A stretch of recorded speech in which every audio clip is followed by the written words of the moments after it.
topic of education in the context of rural areas.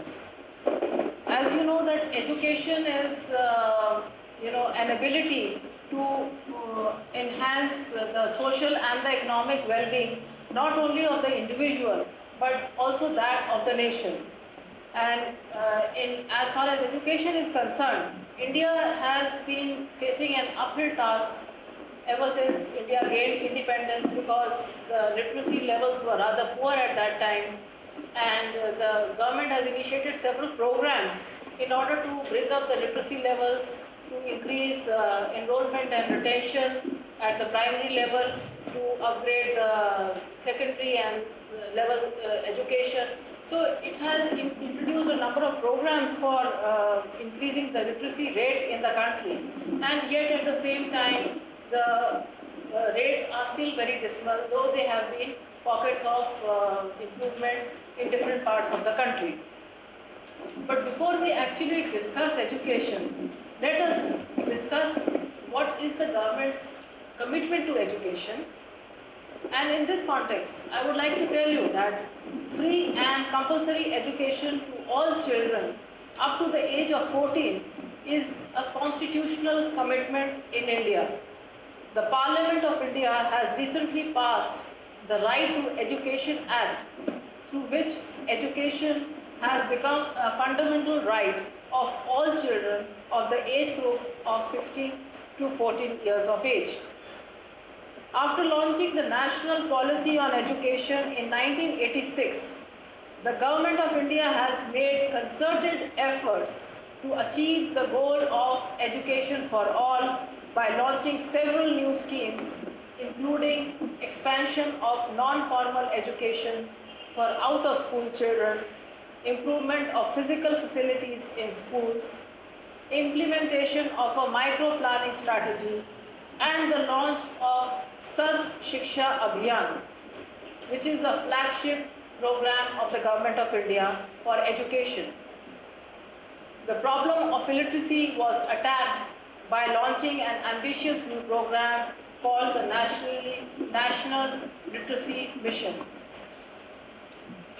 Now, before we discuss anything else related to education, let us discuss what is the Right to Education Act. And since this is the most recent act in education, it is very pertinent for us to know the finer points of this act. From April 1, 2010, the right to education has come into force, ensuring free education to more than 92 lakh out-of-school children in India.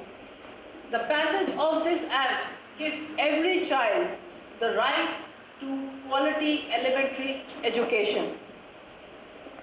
The salient features of the Right to Education Act is all children aged 6 to 14 shall have the right to free and compulsory education at a neighborhood school. No direct school fees or indirect cost of uniforms, textbooks, midday meals, transportation need to be borne by the child or parents to obtain elementary education. The government will provide schooling free of cost until the child's elementary education is completed. All schools must comply with certain infrastructure and teacher norms. 2 trained teachers will be provided for every 60 students at the primary level. Schools shall also constitute school management committees, that is the SMCs, comprising of local officials, parents, guardians and teachers. The SMCs will monitor utilization of government grants and the school environment. The Right to Education Act also mandates inclusion of 50% women and parents of children from disadvantaged groups into the school management committees. So these are some of the salient features of the Act, and in context of this Act, there has been a raging debate that has been going on in the country regarding whether it would be implemented in the spirit in which it is intended. Only time will tell whether that will be so. But the intentions of the government are honorable and they have been included as part of the different features that have been incorporated into the Act. Now let us discuss the national policy on education. As I told you before, the national policy on education was first mooted in 1986 and has given an unqualified priority to the following three programs for eradication of illiteracy, particularly among women. And it entails universalization of elementary education and universal retention of children up to 14 years of age. A systematic program of non-formal education in the educationally backward states. The National Literacy Mission, which aims at making 100 million adults literate by 1997. The major thrust of these programs is on promotion of literacy among women, members belonging to the scheduled caste and scheduled tribes, particularly in the rural areas. Now, what were the benefits of National Policy on Education? As National Policy of Education is also referred to as NPE, the benefits of NPE recognized that the rural areas with poor infrastructure services will not get the benefit of trained and educated youth unless rural-urban disparities are reduced and determined measures were taken to promote diversification of employment opportunities. Pursuant to this, a large number of schemes and programs were launched which predominantly address the educational needs of rural areas, including the technical education. The scheme programs include Sarv Shiksha Abhiyan, Midday Meal Scheme, Kasturba Gandhi Balika Vidyalaya Scheme, Mahila Samakhya, and the Scheme of Information and Communication Technology in Schools. It is also known as ICT. The Jawahar Navodaya Vidyalayas have been opened in rural areas specifically in order to provide quality education to rural children. There are other institutions such as Gandhi Gram Rural Institute and the National Council of Rural Institute, which address issues of reducing disparities in education at the rural level. India's primary education. Let's find out what is the situation. Its primary school enrollment has come close to being universal, and current attendance rates as well as literacy rates have risen encouragingly in recent times. So we can say that the programs that have been launched by the government in education sector have definitely achieved some positive impact. However, the situation in other respects leave much to be desired. Some of these aspects are: firstly, secondary school participation is still low and unequally distributed. The economic incentives of acquiring secondary schooling are rather high, and demand also for secondary schooling is high, but it is hindered by inadequate supply of secondary schools and household credit constraints. That is, at the secondary level, when the students are able to acquire that education, they become employable. So for them, it is a good situation to have passed the secondary school examination, but they are hindered and hampered by the fact that sometimes their family may not be able to afford it, and also the school may not be available where they would be able to get secondary education. Second hampering factor is, and rather a deficient area is, that learning achievements in both primary and secondary schooling are rather low because of poor quality of education. It has been found from various studies that even a 6th level student is not able to do simple arithmetic and is not able to understand very simple English. So that is the level of education that is imparted in the rural areas, and that is certainly a matter of concern. Another matter of concern is that school facilities are low and teacher absenteeism is high. Teachers are not accountable to anyone, so normally in the rural areas either they do not like to go, or if they are posted there, then mostly they are absent from the schools, with the result that education suffers. Let's try to make a comparative analysis of the situation regarding primary education in the rural and the urban areas. And the performance evaluation of the Sarv Shiksha Abhiyan has shown that access to education in rural areas is only marginally less at 87% compared to 88% in urban areas. The program covers the entire country and all schools except private unaided schools. So we can say with some matter of pride that gradually the urban-rural divide in the matter of education is lessening, and over a period of time it will be reduced even further. Only 7.2% of rural households surveyed reported dropouts, as against 17% in the case of urban areas. So we find that in the case of dropouts, the situation is reversed. Here the rural area is doing better, while in the urban areas there are more dropouts. Moreover, in rural India has been successful in increasing the enrollment of girls under the scheme rather than urban India has been able to do. Enrollment of girls under the scheme for urban areas was 45%, while for rural India it was 47.1%. So in this aspect also rural India has fared better than urban India as far as the enrollment of girls is concerned.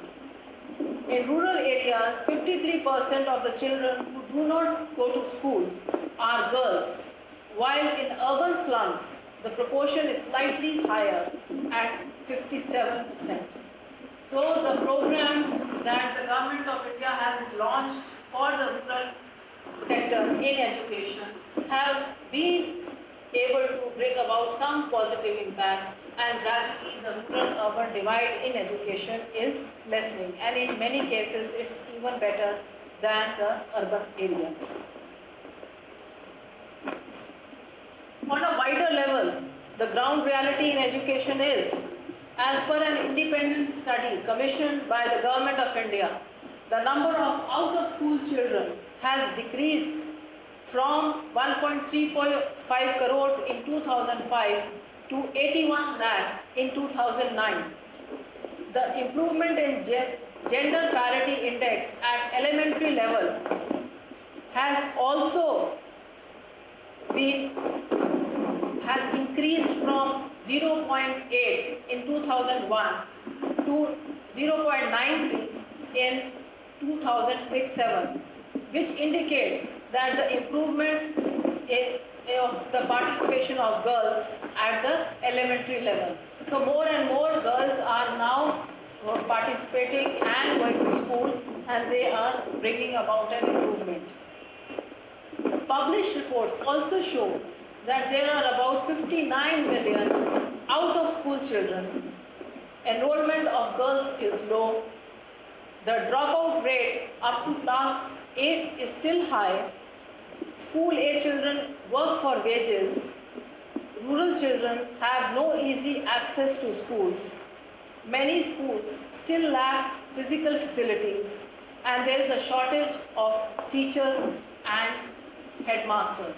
So on one hand we see some improvement in the educational level, but at the same time in other pockets there exists deficiency in infrastructure and high dropout rates. Primary education in rural India suffers in the area of infrastructure, as 60% of the schools do not have electricity, while 88% do not have a computer center. Bihar, Assam, West Bengal, and Uttar Pradesh are some states which especially lack in adequate infrastructure. And this is where improvement needs to be done. I'd like to discuss the case study of Uttarakhand, and like to tell you that despite being a hilly state, in many areas this state has done rather well. What we find in the case of Uttarakhand, that the literacy rate is higher than the all India rate for the period 1951 to 2001. But the women literacy level was rather dismal during this period. It was 4.78% as against the all India average percentage of 8.86. The male literacy in all 4 districts of Pauri, Almora, Pithoragarh and Rudraprayag is as high as 90%, which is comparable to the literacy levels in Kerala. The female literacy level started improving from 1991 onwards and has now surpassed even the all India levels. The gender gap in the level of literacy has also considerably improved. The difference between male and female literacy rate is 23.75 percentage points, and this gap needs to be reduced, but over a period of time actually it has reduced. It has been reducing, but it needs to be reduced even further. Nainital has the highest literacy rate at 79.6% and Haridwar has the least at 65%. As I told you before, Uttarakhand has a hilly terrain with very scattered population, and it's only 44% of the villages have primary school in the village itself. This definitely is a deficiency which needs to be improved. Another hampering and a hindrance factor to education in Uttarakhand is that 20% of the schools are still run in the open. 3% of the primary schools and 5% of the upper primary schools still need a pakka structure. Over the period of years, the situation regarding infrastructure has improved, yet some of the schools are still running in the open. And what it leads to is that during the monsoon, during the time when it is very hot, normally classes cannot take place, and so the education also suffers in this process. These are some of the infrastructure problems that definitely need to be addressed. Moreover, many schools are being run by single teachers. Also, there is an absence of female teachers, which ultimately leads to female illiteracy, because girls like to study more from female teachers rather than male teachers. Parents are also more comfortable sending their daughters to study at school where female teachers are present, and if that is not the case, then generally the girl children is deprived of education. So the more presence of female teachers would help to correct the situation. Infrastructure gaps have to be reduced if enrollment and quality of education has to be increased. And this is true not only of Uttarakhand but also for rest of the country. Now, one of the most ambitious programs of the Government of India in the field of education has been the Sarv Shiksha Abhiyan. It's the Government of India's flagship program for achievement of universalization of elementary education in a time-bound manner, as mandated by the 86th Amendment to the Constitution of India, making free and compulsory education a fundamental right for children of 6 to 14 age group. SSA is being implemented in partnership with state governments to cover the entire country and address the needs of 192 million children in 1.1 million habitation. The program seeks to open new schools in those habitations which do not have schooling facilities and strengthen the existing school infrastructure through provision of additional classrooms, toilets, drinking water, maintenance grant, and school improvement grants. The existing schools with inadequate teacher strength are provided with additional teachers. Capacity building of the existing teachers is being done through training. Grants for developing teacher learning materials is being given. Strengthening of academic support structure at the cluster, block and the district level is also being done. So this is a very ambitious program of the government. It has been in existence since 2002, and since then it has brought about significant improvement in the educational levels. But still there is a long way to go. SSA seeks to provide quality elementary education including life skills. SSA has a special focus on girls' education and children with special needs.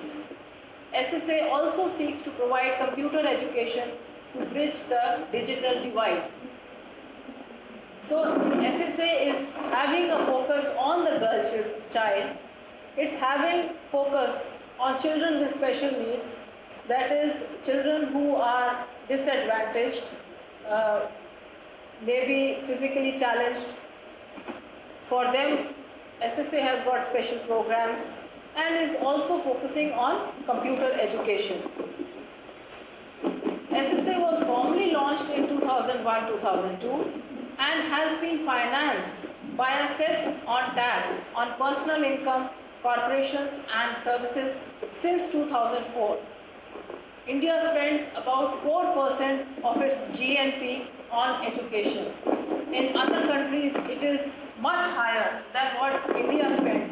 But India is still a developing country. So India is trying to improve through generating funds by levying a tax on personal income. You would have noticed that when you pay for any services or when you pay your income tax, there is a cess which is levied on it, and that is used for providing funds for Sarv Shiksha Abhiyan.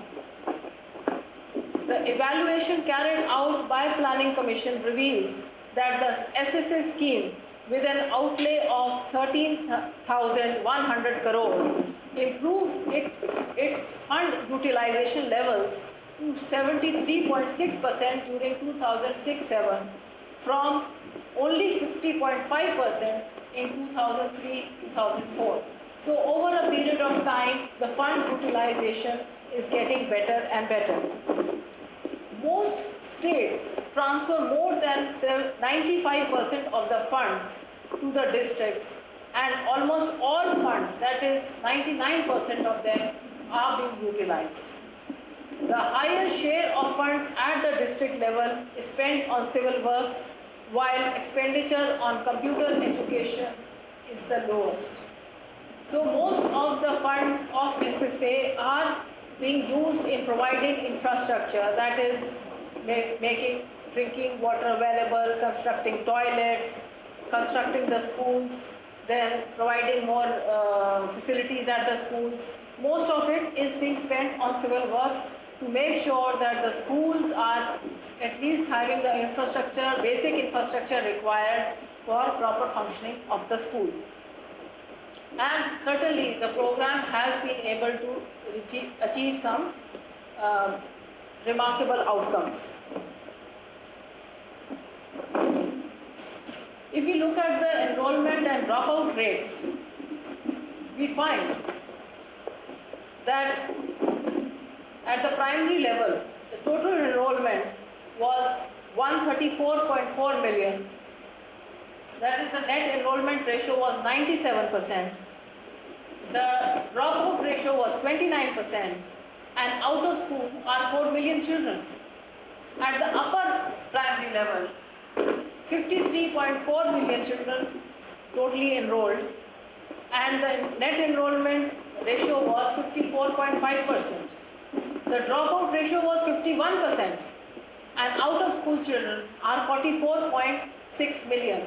This is as per the MHRD figures which have been given for the Joint Review Mission of Sarv Shiksha Abhiyan 2009. So what we find is at the primary level, the enrollment is much higher. The dropout ratio is also lower. The dropout percentage is also lower. But as the child advances in the number of years of schooling, gradually the net enrollment ratio falls and also the dropout rates become higher. That is, at the higher level, more and more children drop out of school. Regarding technical education plays a vital role in human resource development of the country by creating skilled manpower, enhancing industrial productivity, and improving the quality of life.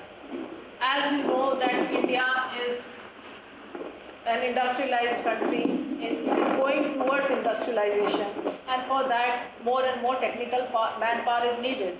And for that, a lot of institutes have been set up in the country which is providing quality manpower for these industrial establishments. Technical education covers courses and programs in engineering, technology, management, architecture, town planning, pharmacy, and applied arts and crafts, hotel management, and catering technology. All this is part of the technical education. The technical education system in the country can be broadly classified into three categories. That is, the central government funded institutions, the state government or state funded institution, and self-financed institutions.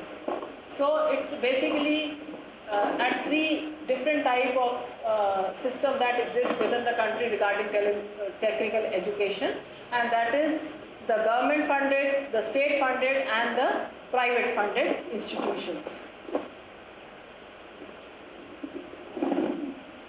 The technically educated manpower. The technical education and vocational training system in India produces a labor force through a three-tier system. That is, the graduate and postgraduate level specialists. Example, the ones who study at Indian Institute of Technology and Engineering colleges, they are trained as engineers and technologists. At the next level are the diploma level graduates who are trained in polytechnics as technicians and supervisors. At another level are the certificate level craft people trained in ITIs as well as through formal apprenticeships as semi-skilled and skilled workers. So we have the engineers at the IIT level and the engineering colleges. They train to be engineers. At the diploma level, they are trained to be technicians and supervisors, and at the ITI level, they are trained to be semi-skilled and skilled workers. What has been the progress in technical education? In fact, India is one country which is being now cited as one of the best places for technical education, and Indian Institute of Technology are ranked as one of the best institutes around the world. And the setting up of Indian Institutes of Technology, Indian Institutes of Management, and Indian Institute of Science was a major step in the development of technical education in the country. The quality of education of these institutes is of a very high standard and acknowledged as one of the best in the world.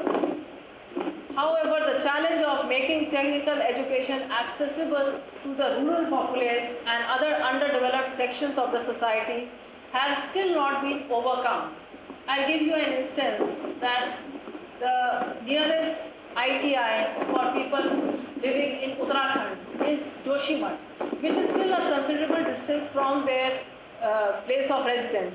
And it is not possible for every child who would like to be trained at the ITI to travel that distance and be able to live in a place far away from his own home.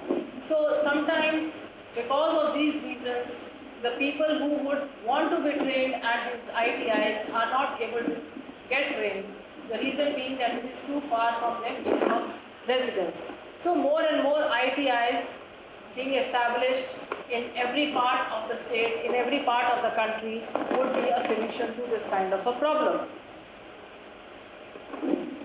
Now, as you know that technical education also has to adhere to certain norms, and it is only when they are able to do so that they are accorded a kind of accreditation and recognition by the All India Council for Technical Education, which is popularly known as AICTE.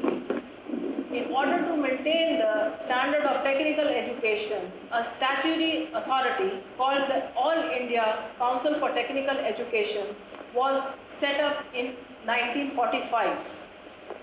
AICTE is responsible for planning, formulation, and maintenance of norms and standards, quality assurance through accreditation, funding in priority areas, monitoring and evaluation, maintaining parity of certification and awards, and ensuring coordinated and integrated development and management of technical education in the country. So any new institute that is set up has to gain approval from AICTE in order to be able to function, whether it's an engineering institute or a management institute. What is the future of technical education? The Government of India recognizes the importance of technical education. It has already set up some IITs, some IIMs, and other institutions of excellence in the field of technical education. And the government is now keen on developing some more institutes on the line of IITs, IIMs, and Indian Institute of Science. And these are already being set up.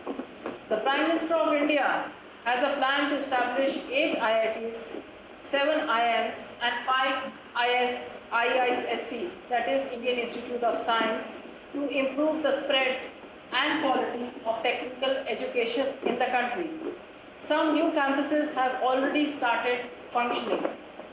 These institutes, along with various private institutes and foreign technical colleges, have the potential of making technical education accessible to all sections of the society in India without compromising on the quality of education. As you would have noticed that more and more private funded technical colleges have started coming up in the country, and that is the focus for the government as a private-public partnership, that the privately funded institutions are being allowed to set up campuses in India so that more and more children can have access to technical education in the country. When we are talking of education, we also need to talk of the literacy levels. And for that, first we will begin by discussing the National Literacy Mission. It is also known as NLM. The National Literacy Mission came into being on 5th May 1988, whose main focus was adult education. An area-specific, time-bound, volunteer-based campaign approach was implemented, and the community became responsible for running its own development programs and consequently determining its future. Up to November 2002, 587 districts out of 600 in the country were covered under the total literacy campaign, of which 202 districts entered the post-literacy phase and 187 in the continuing education phase. So over a period of time, they gradually progressed from not only the total literacy campaign to the post-literacy phase and the continuing education phase. The National Literacy Mission has delivered creditable performance in the field of literacy, and for this it was also awarded UNESCO's Noma Literacy Prize in 1999. What exactly is the National Literacy Mission? What are its objectives? let's try to find that out. And what we find is that the National Literacy Mission was restructured on 30th September 1999, and the mission's goal was to attain full literacy, that is sustainable threshold literacy rate of 75% by 2005. The mission intended to achieve this by imparting functional literacy to non-literates in the 15 to 35 age group. That is, functional literacy basically means that they would be able to understand the very basic letters and the alphabets, and also do simple arithmetic. So that was the purpose, that functional literacy should be there, and gradually once they have achieved that, then they go to the next level of post-literacy campaign. The scope of the program was enlarged to include children in the age group of 9 to 14 years.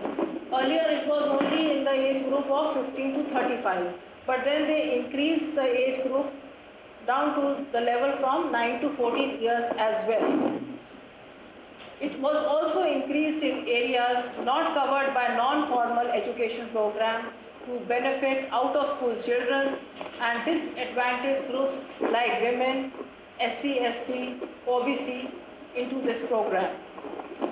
It was decided to adopt an integrated approach to total literacy and post-literacy programs under one literacy project to achieve continuity, efficiency and convergence, and to minimize unnecessary time lag between the two.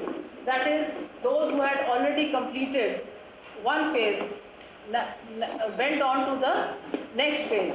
So there was a total integration from one phase to the other. The post-literacy programs were treated only as a preparatory phase for launching the continuing education with the ultimate aim of creating a learning society. So all these programs at different levels, they were basically there to make sure that every adult in the country was literate, at least had the functional literacy, and then the ones who had attained that, they went on to the next levels, and it was basically to evolve a learning society. The NLM objectives were in quantitative terms. It seeks to impart functional literacy to all non-literate persons in the 15 to 35 age group, and in qualitative terms, it implies self-reliance in the 3 R's. The 3 R's are reading, writing and arithmetic. It also involved participation in the developmental process, skill improvement to improve the economic status and general well-being, and imbibing values of national integration, conservation of the environment, women's equality, and observance of small family norms. So once the person is educated, then the person can be sensitized towards other aspects of life also, like life skills regarding the country, regarding the ecology, having a small family. So all these different aspects also come into the picture once the person has got basic literacy levels. Now, as far as achieving the objectives of National Literacy Mission, that was done by creating an environment conducive to teaching learning process, provision of good and relevant teaching learning materials, and facilitating teaching learning by good training, media and communication.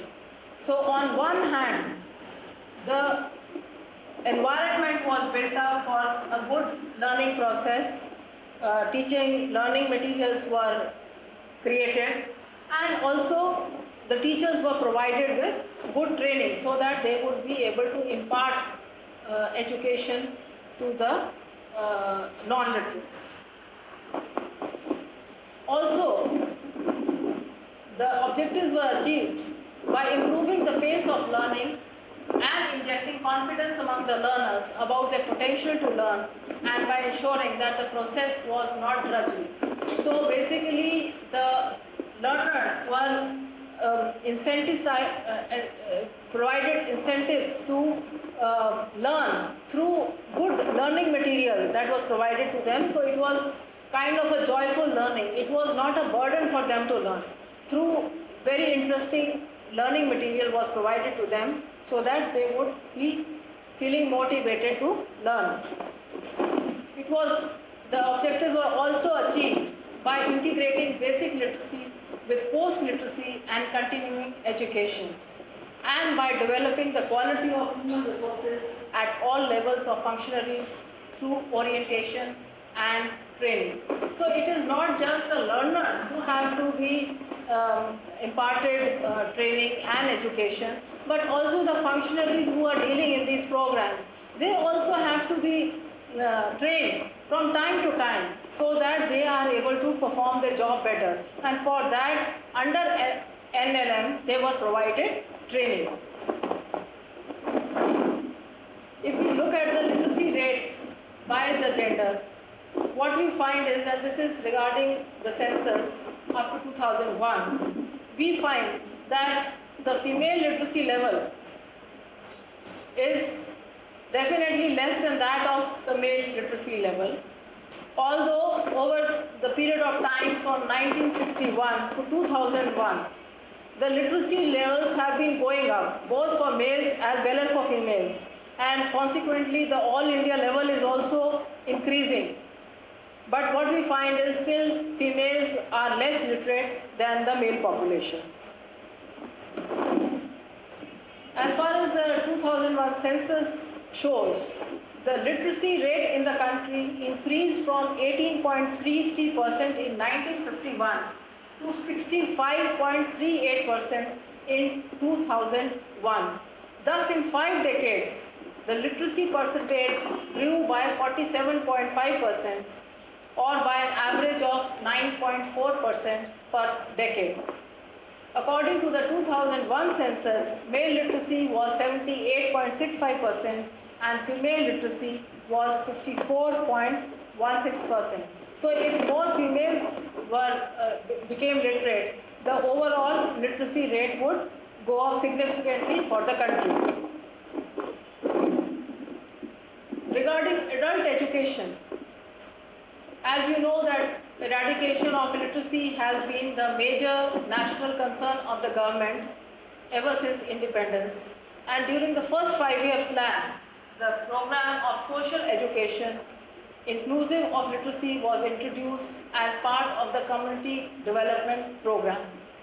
There were several other such initiatives by the central and government to promote literacy. And for women, the scheme of functional literacy for adult women started in 1975-76 in the experimental ICDS project areas, and it was gradually expanded in 1981-82. This scheme was known as FLAW, that is Functional Literacy for Adult Women. It was known as FLAW. It aims at enabling illiterate adult women to acquire functional skills along with literacy to promote better awareness of health, hygiene and child care. The implementing agency for adult education is the Directorate of Adult Education. It's a subordinate department of the Department of Elementary Education and Literacy, and has been entrusted with the task of monitoring and evaluating the various literacy programs being launched under the aegis of National Literacy Mission.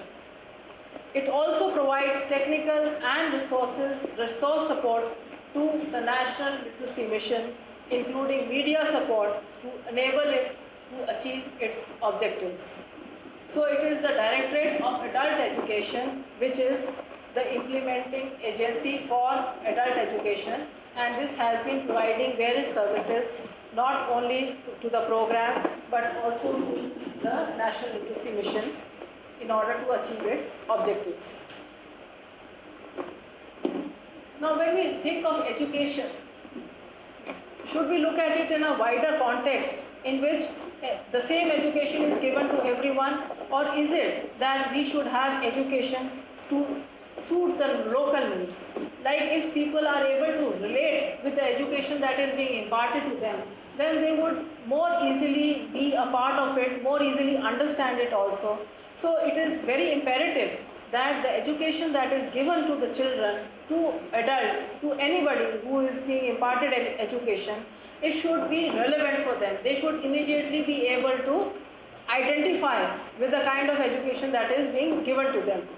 And so the education should be suitable to the local needs, and the education relating to environment and requirement of the student is more relevant as he can relate to it. For instance, rural artisans, farmers, and those who are involved in daily affairs of rural life are more effective in finding solutions to rural agricultural needs and problems than outside technicians and researchers. So what is needed is that the people who are directly involved with those problems, they are the ones who should be provided the technical inputs and the resource support, so that they would be able to come up with a solution to the problems that they are facing, and they are more adept at doing it rather than somebody coming from outside and giving a solution which may or may not be applicable. So if such a thing is done where the local people are given the technical inputs, then they will innovate more scientifically, and there will be more hits than misses, and the innovation will have a wider reach, because they are so conversant with what is required by them that if they are given the guidance, then they would be able to come up with a solution which is much more easily applicable for them, and something which can be adopted by others also in that area, and on a more wider scale also. So how can education be made more locally suitable? This can be done by the content of the textbook should be indigenized with due regard to local environment and gender dimension. For instance, a flower or any product which grows in a particular area, if that is taken into account while imparting the education, the child will be more attuned to identifying with that product rather than something which grows in Western countries, something which he has never heard about, something he doesn't know what it looks like. Then it would not make the education very interesting. So it should be more made locally relevant by giving due regard to the local environment. It should also be designed and developed in the local language, because what suits one does not suit everyone. As you know, in a language, there can be so many variations, and one thing in one language may mean a totally different thing in another language. So it should be more in the language which is the language of the child who is studying that particular subject. The natural and social environment should be the medium of education.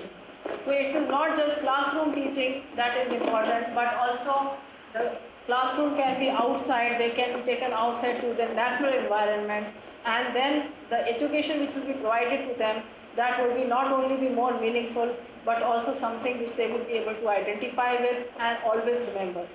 So this kind of education is what is the need of the hour.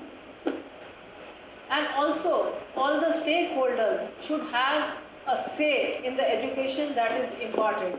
It is not just the policy makers who should decide what kind of education is needed by this section of the society. The people who are getting educated should also have a say in what kind of education do they really require. And once that is done, then it would be much more meaningful and relevant for them. Regarding women's education, we need to first understand what is the national policy for women on education. This was first introduced in 2001, and it says equal access to education for women and girls will be ensured. Special measures will be taken to eliminate discrimination, universalize education, eradicate illiteracy, create a gender-sensitive education system, increase enrollment and retention rates of girls, and improve the quality of education. It also aims at reducing the gender gap in secondary and higher education. Another objective is there would be a special focus on girls and women, especially those belonging to the weaker sections, the SC, ST, and the OBC and the minorities. The curricula that would be designed would be gender sensitive at all levels of the education system to eliminate stereotyping. It would ensure that the education that is imparted, it does not involve any stereotyping for women. That, let us say, I'll give you an example, that if in the textbook it shows that women are only good for doing housework, then the children who study such an input, they would have a feeling that women cannot work outside the home, which is not true, because women are now doing so much good work outside, and they've broken every bastion, every male bastion, and they have been able to do very good, perform very well in different spheres of life.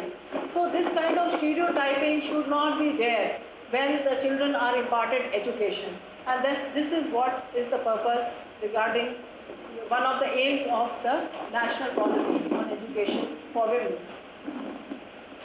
Regarding women's education, which is stated in the national policy on education, there is a chapter titled Education for Women's Equality, and it states, I quote, education will be used as an agent of basic change in the status of women.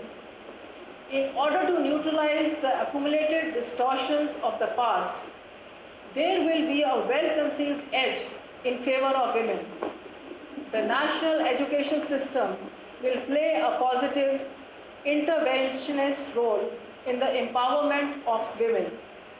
It will foster the development of new values through redesigned curricula, textbooks, the training and the orientation of teachers, decision makers and administrators, and the active involvement of educational institutions. This will be an act of faith and social engineering. The removal of women's illiteracy and obstacles will receive overriding priority through provision of special support services, setting up of time targets, and effective monitoring. What are the special programs for women in education? The National Policy for Empowerment of Women recognizes their contribution to agriculture and allied sectors in the rural areas. It outlines concentrated efforts to ensure that benefits of training, extension, and various programs also reach them.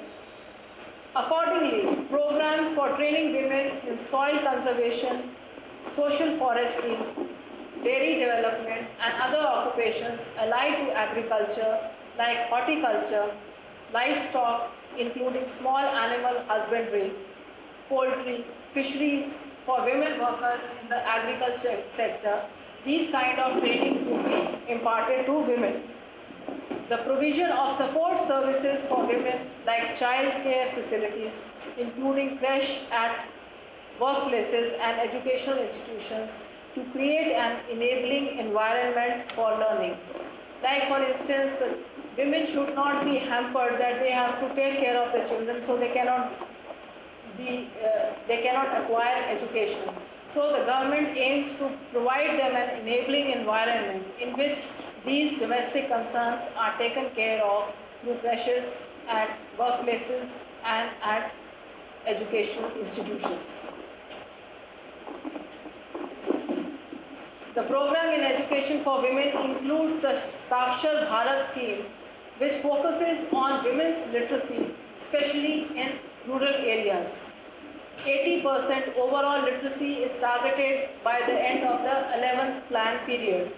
The states and union territory governments have been informed that under the Sakshar Bharat 70 million non-literates have to be made literate, of which 60 million will be women.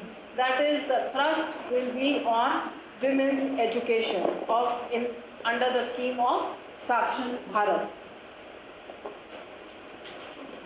Regarding vocational training refers to the imparting of specialized skills and knowledge. It is essential for people engaged in dependent employment, self-employment or subsistence work to perform productively and successfully. A better future is possible for rural poor if they are given training to tap other income generating opportunities apart from farming. And for this, they need to be imparted with vocational training. What do we find the situation regarding vocational training and self-employment? There are some interesting statistics. Every year, about 5.5 million students pass out of class 10, of which 3.3 million go to class 12, leaving 2.2 million out of education stream. Those who drop out after class 8 are approximately 20 to 21 million. Urgent attention is needed for this 21 million target group. The available formal training capacity of the country is only 2.3 billion students. This leaves a gap of about 18.7 million. The ITI system needs to be revamped to fill this gap. So there is still an urgent need for training these 18.57 million students who are in need of vocational training because they have dropped out of certain years of schooling has been done. They are in need of vocational training so that they would have enhanced their employment capabilities, maybe even open an enterprise of their own. But for that they need vocational training, and yet the training facilities are rather inadequate. So this gap needs to be addressed. When we look at the vocational training in the global context, what we find is that about 95% of the world youth, that is in the age group of 15 to 35 years, they learn vocation, skill or trade with a choice of 3,000 vocational streams. They have the option of choosing from any of the 3,000 streams, vocational streams that are available to them. But in India, we have identified only 1,700 trades, and only 2 to 3% of the youth, that is 15 to 29 years of age, go in for formal vocational training. So on one hand, the number of trades that is available for them to learn is rather limited. It's only 1,700 compared to about more than 3,000 in other countries. And on the other hand, even out of the available resources that they have, only 2 to 3% of the youth actually go in for vocational training. We find that in China, has nearly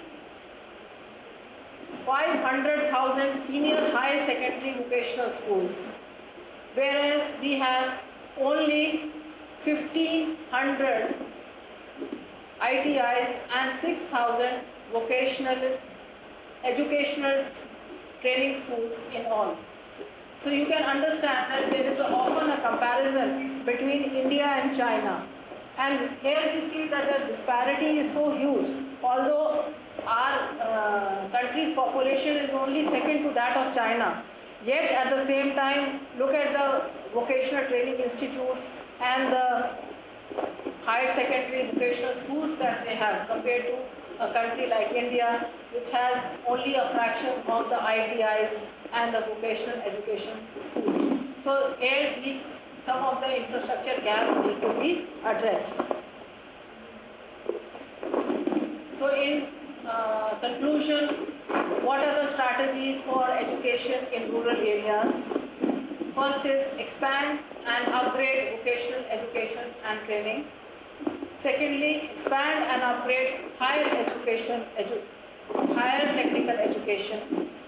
Third is promote research in educational institutions which are more practical for the rural areas, redesign the educational pattern at the school level to facilitate skill development.